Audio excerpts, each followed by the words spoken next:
Oh, absolutely. We've been talking about targeting the physiological stage of the animal with our balance of nutrients, and this is terribly important. This is where we get the best bang for our food buck.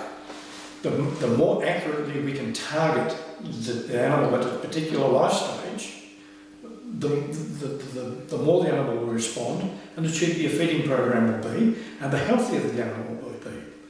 The really easy, logical ones are, say, pups, for example, whereby we have a specific nutrient ratios to satisfy growth in the developing animal.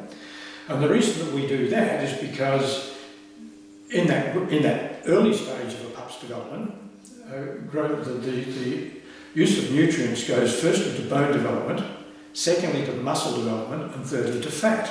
So if we don't have the right nutrients and the right ratios for that bone development, we're not going to be able to develop, we're not going to be able to grow a decent frame on our dog. As he matures through the adolescent stage, the predisposition of use of nutrients changes to muscle first, bone second, fat third. So if we don't have the right nutrient ratios to lay down that muscle, we might have built a wonderful skeleton, but we're not going to get any muscles hanging off it. We're not going to get the conformation that we've taken all that time and trouble to breed into the dog. So it's terribly important. That's the most obvious and logical part. And of course, while we're at that, maybe I should make a mention about what I would actually classify as a pup. For a small breed pup, I would say he is a pup for around about 7 months of age, and he's an adolescent for the same length of time, so I wouldn't classify that animal as being an adult until it was at least 14 to 18 months of age. For a medium-sized dog, it's around about 12 months, and an adolescent for another 12 months, so you're saying it's a mature dog at around about 2 years. For a large breed, well, it's up to 18 months and 18 months and 18 months, so you're looking at a 3-year-old before he's mature. So like for a German Shepherd or a big Doberman, one of these sorts of dogs, yeah, look, they're still pups until they're 3 years. I mean, you need to be fed that way. We find so many people that say a pup is, while it's a tiny little ball of fluff, it's a pup. No, it's not. It's a pup right through until it reaches maturity, and it's very, very important. And also, because of that predisposition of nutrients that I mentioned before in terms of bone, muscle and fat development, it's beholden upon us to feed the dog enough food right through that growth period that we've got a level of fat on the dog.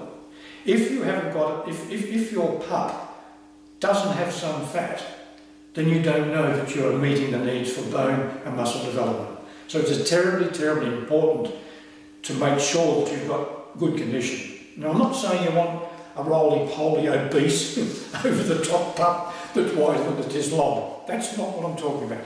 I'm talking about a good covering on the animal.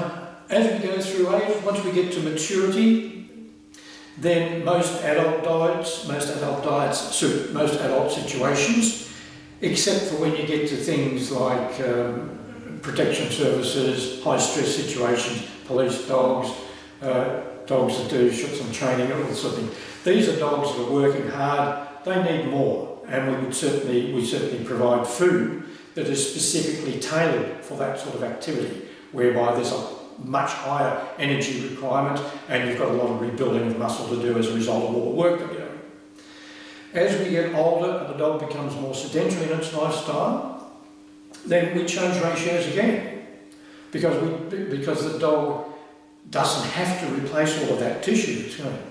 But what happens after that is that it ages further, we start to get a decrease in the digestive efficiency, and the dog has more and more trouble extracting nutrients out of the food. So what we do is we go back to a higher profile of food, and ultimately I always end up feeding a dog at the end of its life. I give it puppy food. Go right back to the very start. So we go around in one great big circle, and that's the circle of life.